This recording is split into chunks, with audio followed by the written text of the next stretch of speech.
ఏదో వశీకరణ హోమం జరిపించారు.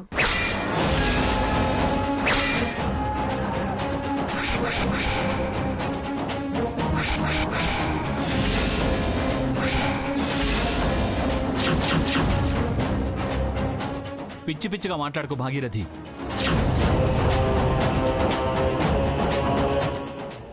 ఏంటి వశీకరణం? గ్రాని ఆరోగ్యం సరిగా లేదని గ్రహశాంతి హోమం చేయించాం. పూర్ణహుతి గ్రానితో చేయిద్దామని అమ్మని గ్రానిని తీసుకురమ్మని చెప్పాం, తీసుకొచ్చింది. నాకు చెప్పొచ్చు కదా. కరెక్ట్ ప్రశ్న అడిగావమ్మమ్మ. నిజంగా నీ మేలు కోరి నీ ఆరోగ్యం బాగుండాలనే అయితే నీకు చెప్పొచ్చు కదా, అందరూ కలిసి రావచ్చు కదా.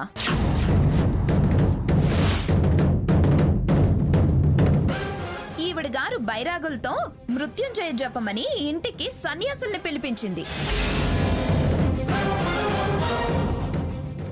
అలాంటిది నీకు చెప్పకుండా రహస్యంగా ఈ హోమం ఏంటి?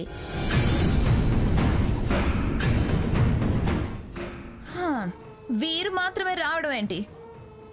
నేను లేనప్పుడు చూసి నిన్ను మత్తులో పడేసి అత్తయ్య గారు ఎత్తుకు రావడం ఏంటి?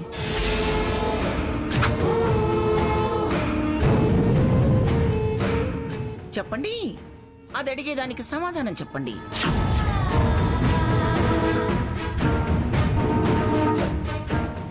దొంగతనంగా హోమం చేయాల్సిన కర్మేమిటి? ఇలా మత్తిచ్చి నన్ను ఇక్కడికి తీసుకురావాల్సిన అవసరం ఏమిటి?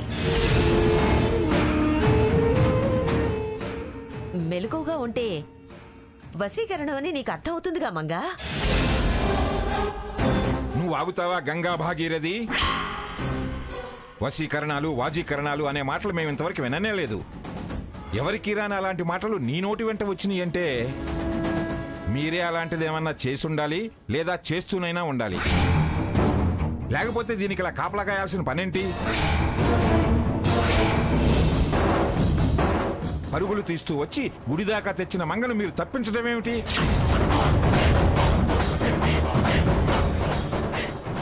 అంటే హోమం సాఫీగా సాగొద్దని, పూర్ణాహుతి అది చెయ్యొద్దనేగా మీ ఉద్దేశం? అబ్బో, జడ్జి తాతయ్య లా ప్రకారం చాలా గొప్పగా మాట్లాడారు.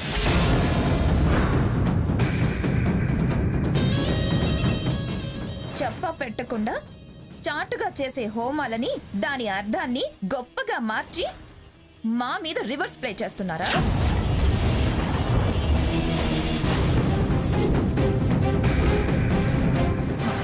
నిజాయితీ గల పనే అయితే రహస్యం ఎందుకు అని అంటున్నా. చెప్పండి. ఏంటి చెప్పేది? కాని పనులు, చేయకూడని పనులు, అది అసహించుకున్న పనులే అది చేస్తుంది. పరీక్ష చేయిద్దామని డాక్టర్ని పిలిస్తే పిచ్చి నయం చేయడానికి వచ్చిన డాక్టర్కే పిచ్చెక్కేలా చేసింది. అందుకే చెప్పా పెట్టకుండా దాని పేరు మీద గ్రహశాంతి హోమం చేసి కనీసం చివర్లో పూర్ణాహుతైనా దాని చేత చేయిద్దామని తీసుకొచ్చాం. అది తప్ప? తప్ప అని సవాల్ విసురుతున్నారా? సవాల్ ఖచ్చితంగా తప్పే. నాకు పిచ్చంట కట్టి మూలన కూర్చోబెట్టాలని ఎవడో తలకు మాసిన డాక్టర్ని పరీక్షల కోసం తీసుకొస్తే దాన్ని పంపించక ఏం చేస్తారు?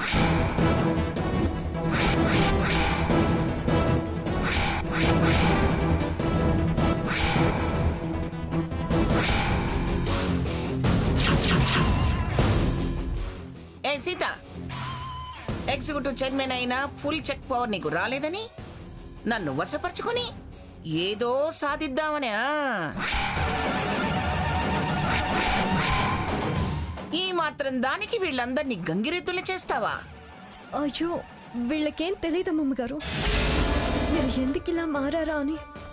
ఎవరి పాపిష్టి కళ్ళో కుళ్ళో మీ మీద పడి మీరిలా తయారయ్యారని,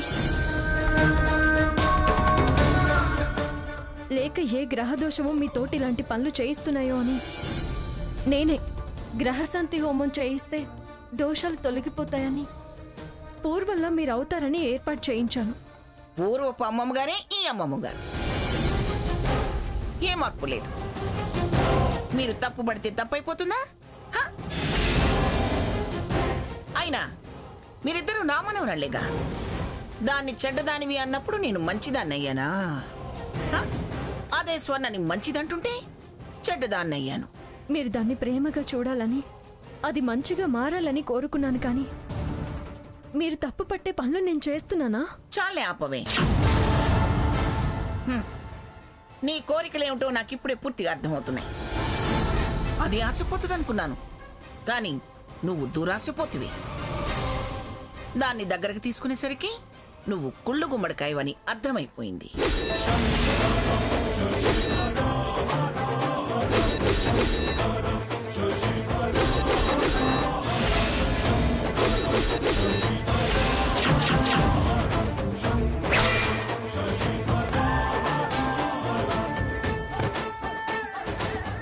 నన్ను తప్పనంత మాత్రాన మీరు చేసింది ఒప్పైపోదు. ఏమే లక్ష్మి, నువ్వు వాళ్లతో చేరిపోయి నన్ను నిద్రపుచ్చుతావా? బుద్ధి లేదా నీకు? అది కూడా నీ కోడలే, అది మర్చిపోతే ఎలా? నన్నింత మోసం చేసిన మీరెవ్వరూ ఇక నుంచి నా వాళ్ళు కాదు.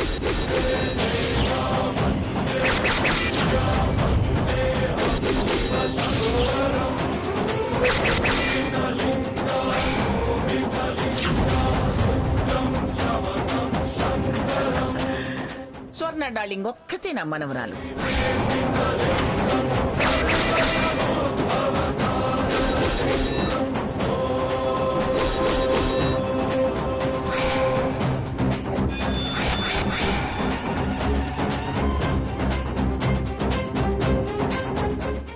చూడండి, ఇంకొకసారి ఇలాంటి పిచ్చి పనులు పనికిమాలిన పూజలు చేశారో మర్యాద దక్కదు.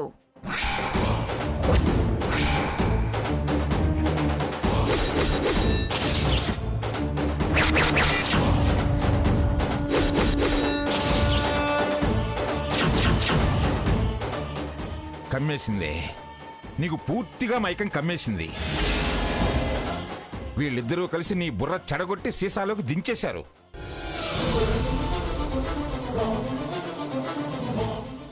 నిజానిజాలు నువ్వే తెలుసుకుని కళ్ళు తెరిచే రోజు తప్పకుండా వస్తుంది. వస్తుంది. పెళ్ళాం కళ్ళు మూయించి తెప్పించిన వాళ్ళు మీరు అలా కాకపోతే ఇంకెలా మాట్లాడతారు?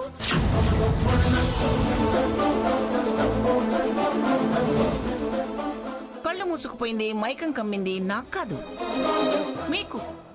మీరంతా దాని పుట్టలో పడ్డారు.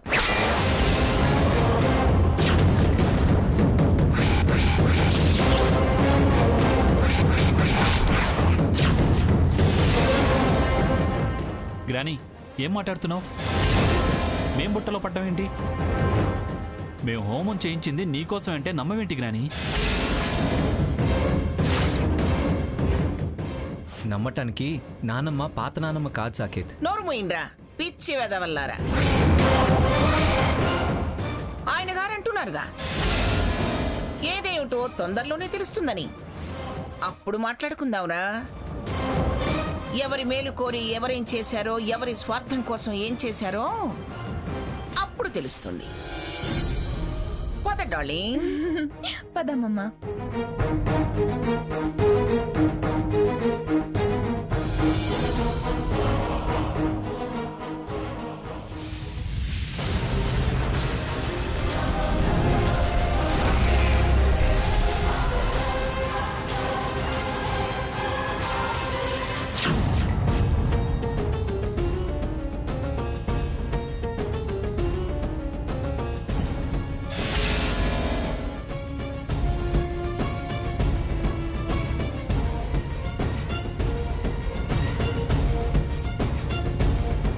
రామంగా దిగింది రాణిగారు. వీళ్ళ రహస్యం ఏంటో ఇప్పుడు తెలుసుకోవాలి.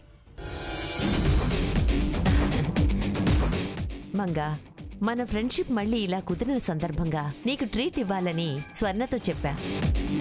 తను సరేనంది.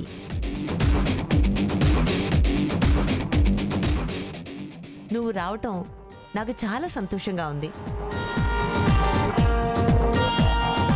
స్వర్ణ డార్లింగ్, మనమంతా excuse me madam, order please. కాస్త ఆగు. మాయ చేస్తున్నావా భాగీరథి? అమ్మమ్మ గారిని బుట్టలో వేసుకుని స్వర్ణని వశపరుచుకుని మమ్మల్ని దెబ్బతీయాలని చూస్తున్నావా? చెయ్యి చెయ్యి, నేనుండగా నీ ఆటలు సాగం, నీ ఎత్తులు పారవు. Okay madam.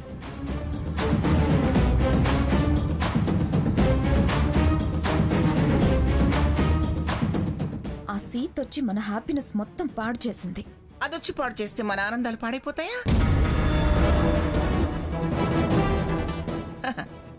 దానికుళ్ళు దానికే కొడుతుంది. చాలా మారిపోయారమ్మమ్మ గారు. మంగా, ముఖ్యంగా నిన్నెందుకు తీసుకురమ్మన్నానంటే పేకాట గురించి నీకు ఓనమాలు తెలిసాయి. నెక్స్ట్ రేసుల గురించి తెలియాలి. పేకాటలో లక్షలు మాత్రమే వస్తాయి, రేసుల్లో కోట్లు వస్తాయి. రేసులంటే గుర్రపందేలా? ఎస్ అమ్మమ్మ, నువ్వు చాలా క్లెవర్. ఇలా చెప్పగానే అలా క్యాచ్ చేస్తావు. ఇలా చూడు, దీని పేరు అబ్దాని, దీని పేరు ఏవా, ఇది బాబీ, ఇది మెస్సీ, ఇది బగన్, ఇది బొబ్బి, ఇది హేరా, హర్రీ, జెన్నీ, జలేగా. సూపర్.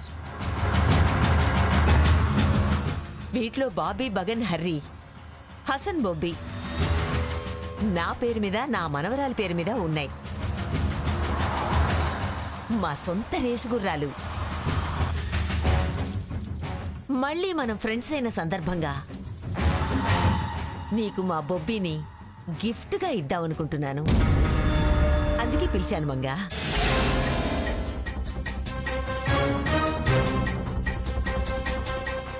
ఇది 100కు పైగా రేసులు గెలిచింది, చాలా మంది దశ మార్చింది, కోటీశ్వరుల్ని చేసింది. నాకు చాలా కోట్లు సంపాదించి పెట్టింది మంగా. రేసు గుర్రాల ఖరీదు ఎంతుంటుందమ్మమ్మా? ఎందుకే? 10 కొని మనం రేస్ హార్సెస్ ఓనర్స్ అవుదామని. ఒక్క రేసు గుర్రం ₹1,00,00,000 దాకా ఉంటుంది మంగా. అయినా ముందు నేను ఒక హార్స్ గిఫ్ట్గా ఇస్తున్నానుగా, దాని ఆదాయం చూసాక మీరు కొనండి. నువ్వు చెప్తున్నావా? చాలు.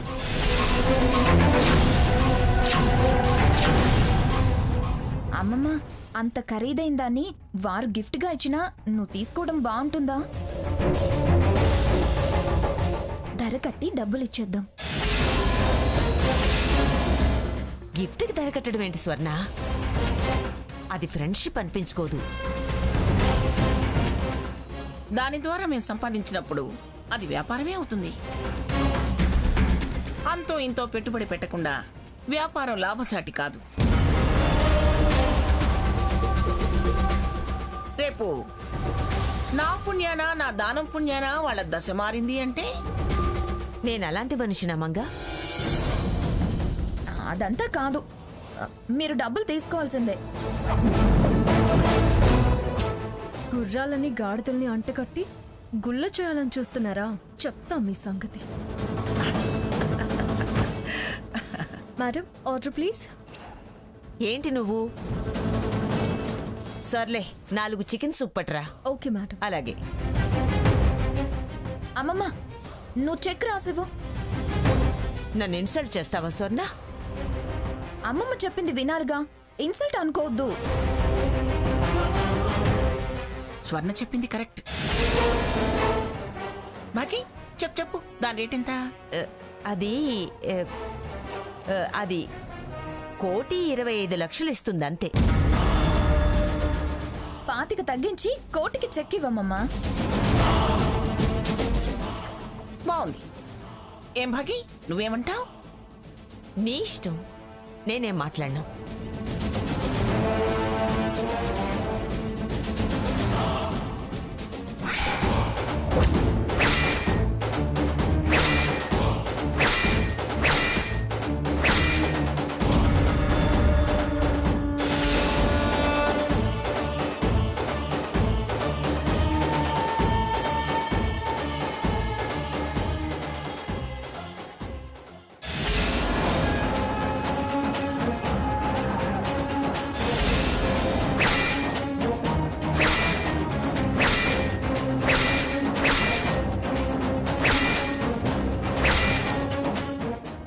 Sorry madam. ఏయ్ స్టూపిడ్, బుద్ధి లేదా? Sorry madam.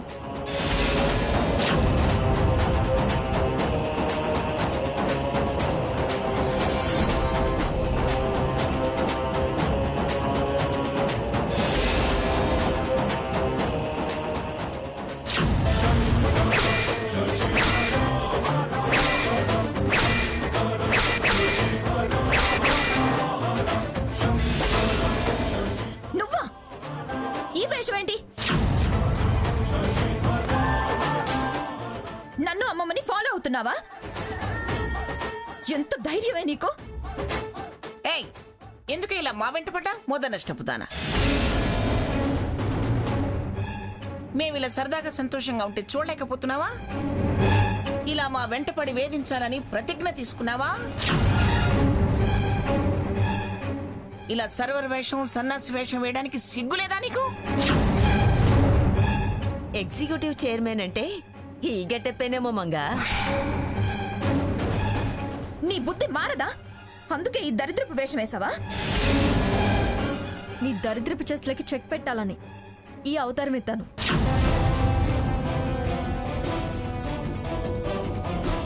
వేకట్ట పేరున లక్షలు, గుర్రాల పేరున, గాడిదల పేరున కోట్లు దోచేయాలని చూసే మీకు మీ దుర్మార్గ పాటలు కట్టించడానికే నేను ఈ గెటప్ వేశాను. రేసు గుర్రాల గురించి నీకేం తెలిసే? దోచుకుంటాయంటున్నావు. నా బగ ఎన్ని కోట్లు సంపాదిస్తుందో తెలుసా?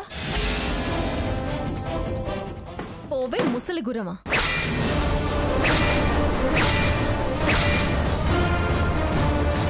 ఇప్పుడు కోటి దక్కించుకొని రేపు ఆశ రేపి రేసులో దించి కోట్లకు ముంచుదామనా? చూడు భాగీరథి, నీ దొంగ వేషాలు, పాపిష్టి పనులు మానుకో. లేకపోతే గుర్రాలని ఉరికించినట్టు నిన్ను ఊళ్ళోనే లేకుండా ఉరికించాల్సి వస్తుంది. ఏయ్, దాన్ని ఊళ్ళో నుంచి తరివేయటం నీ వల్ల కాదు కదా, నీ బాబు తరం కూడా కాదు.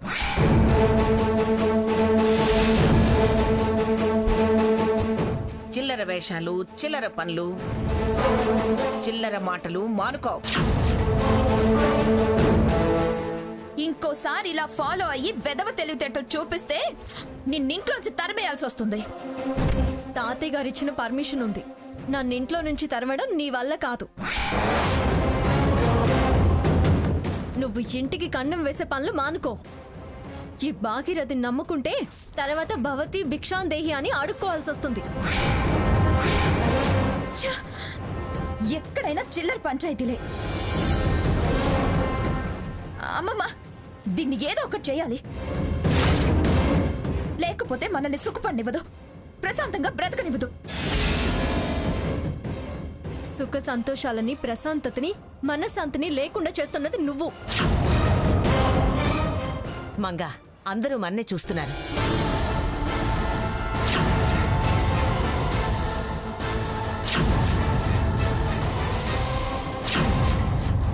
దానికి సిగ్గు లేకపోవచ్చు, కానీ మనం బురద మీద రాయేయడం ఎందుకు?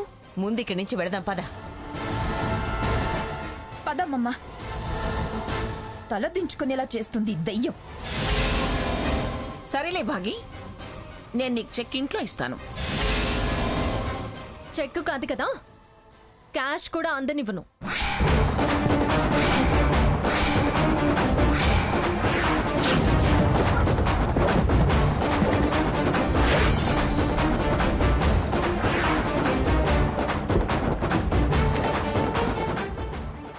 ఎంత ప్రయత్నం చేసినా అసలు రహస్యం అలాగే ఉండిపోయింది. చూద్దాం, ప్రయత్నం మానుకోకుండా ఉంటే దొంగ దొరక్కపోతుంది.